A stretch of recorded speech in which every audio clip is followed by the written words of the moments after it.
ELI 5.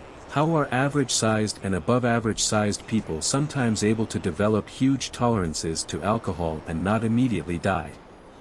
I'm sure we've all heard and read endless anecdotes about the guy who got pulled over and blew a .46, or someone that can drink entire bottle of vodka.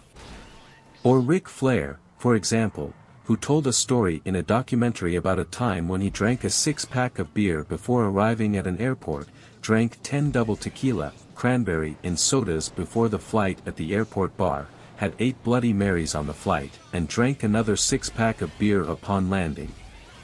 Like, how does that not kill someone? There are basically two mechanisms of alcohol tolerance. The first is that your body, specifically your liver, gets better at clearing alcohol from the bloodstream. This means that if you drink the same amount, it doesn't raise your blood alcohol content, BAC, as much.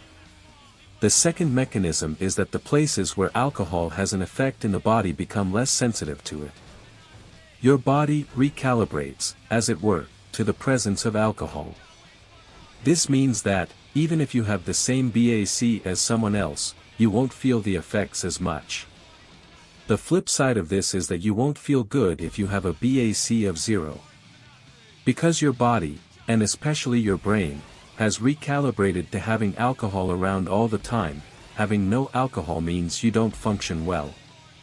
People who drink a lot of alcohol will train both of these mechanisms. So an alcoholic who chugs a fifth of scotch will, A, not raise their BAC as much as a healthy person and, B, not feel the effects of the BAC they run up as much as a healthy person would. The breakdown tolerance mechanism can eventually fail as people rack up so much liver damage that their liver just gives out.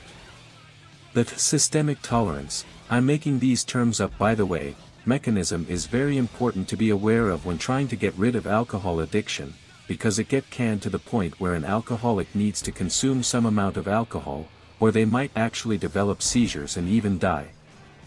Their brain chemistry is so adapted to constantly having alcohol, that without it the chemical balance gets totally screwed up.